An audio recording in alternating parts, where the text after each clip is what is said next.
আসসালামু আলাইকুম রহমতুল্লাহি ওবরাকাতুহ। সবাই কেমন আছেন? আশা করি ভালো আছেন। আলহামদুলিল্লাহ, আপনাদের দোয়ায় আমরাও ভালো আছি। তো সকাল সকাল আমরা উঠেছি, আমাদের চীনা হাঁসগুলোকে ছাড়বো এবং এদেরকে খাবার দেওয়ার চেষ্টা করব। সকাল সকাল বলতে এখন কিন্তু প্রায় 6টা 30 বা 40-এর মতো বাজে। তো এখন আমরা চীনা হাঁসকে খাবার দিব, এজন্য চলে গেলাম চীনা হাঁসের ঘরে, অর্থাৎ যে ঘরে আমরা চীনা হাঁসগুলো রাখি এবং দেশি মুরগিগুলো রাখি, সে ঘরে চলে গেলাম। চলে যাওয়ার সাথে সাথে তো দেখতেই পাচ্ছেন আপনাদেরকে আমি আমাদের দেশি মুরগি এবং চীনা হাঁসের খাঁচাটা এবং এদের ভিতরে যে হাঁস এবং মুরগি রয়েছে সেটা দেখানোর চেষ্টা করলাম। তো এখানে কিন্তু আরও হাঁস মুরগি ছিল, কিন্তু সকালবেলা এরা অনেকেই বের হয়ে যায়।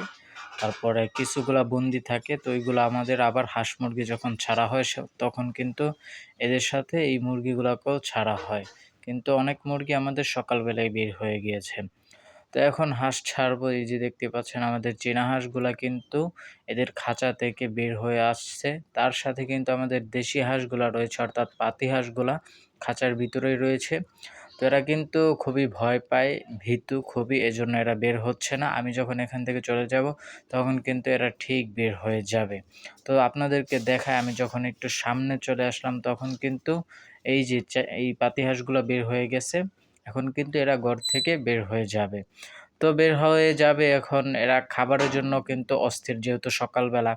তো আমি আমাদের মাছ ধরার জাল থেকে আমি কিছু মাছ নিয়ে আসলাম। তো এর মধ্যে বড় মাছগুলো আমরা খাবারের জন্য রেখে দিয়েছি এবং যে গুঁড়া যে মাছগুলো রয়েছে, দেশি যেমন পুঁটি মাছ এবং ছোট ছোট যে মাছগুলো রয়েছে, ওই মাছগুলো আমরা খাবো না। ওই মাছগুলো আমাদের এই চীনা হাঁস এবং দেশি হাঁস সকলকে আমরা দিয়ে দেব, তারা এই মাছগুলো খেয়ে নেবে। তো আমি যদি আপনাদেরকে মাছগুলো দেখানোর চেষ্টা করি, এই হচ্ছে মাছগুলা। এর সাথে কিন্তু একটা টাকি মাছ রয়েছে, বড় টাকি মাছ। এই মাছটা আমি মনে করেছিলাম এরা খেতে পারবে, কিন্তু এরা এই মাছটা গিলতে পারে নাই। তারপর মাছটা ফালায় দেওয়া হয়েছে।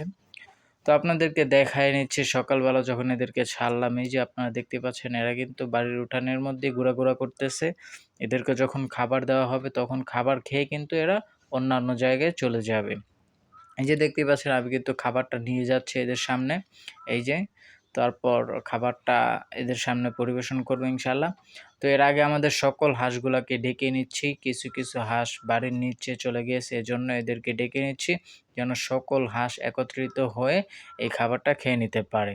তো যখন সকল হাঁসগুলো আমাদের সামনে চলে আসলো নিচ থেকে, অন্যান্য জায়গা থেকে সব হাঁসগুলো একত্রিত হলো, তখন কিন্তু আমরা এই খাবারটা এদের সামনে দিয়ে দিচ্ছি। এই যে দেখতেই পাচ্ছেন এরা কিন্তু কেমন করে এই খাবারটা খেয়ে নিচ্ছে। যাক আলহামদুলিল্লাহ। তো গুঁড়া জাতীয় যে মাছগুলো রয়েছে এগুলো কিন্তু আমরা খাই না, বা অনেক সময় খাওয়া হয় না কাটার জন্য। সেজন্য আমরা আমাদের এই গুঁড়া মাছগুলো আমরা চীনা হাঁস এবং দেশি হাঁসকে দিয়ে দিই, ওরা কিন্তু এই খাবারটা খুব সুন্দর করে খেয়ে নেয়।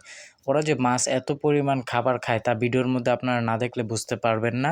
এজন্য ভিডিওটি আপনাদের মাঝে তুলে ধরার চেষ্টা করলাম। ভিডিওটি কেমন লাগলো অবশ্যই কিন্তু কমেন্ট করে জানিয়ে যেতে পারেন।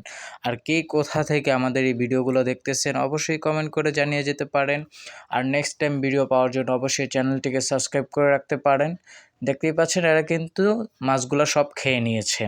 তো আজকে এই পর্যন্তই, দেখা হবে অন্য কোনো ভিডিওতে। সেই পর্যন্ত ভালো থাকুন, সুস্থ থাকুন। আল্লাহ হাফেজ।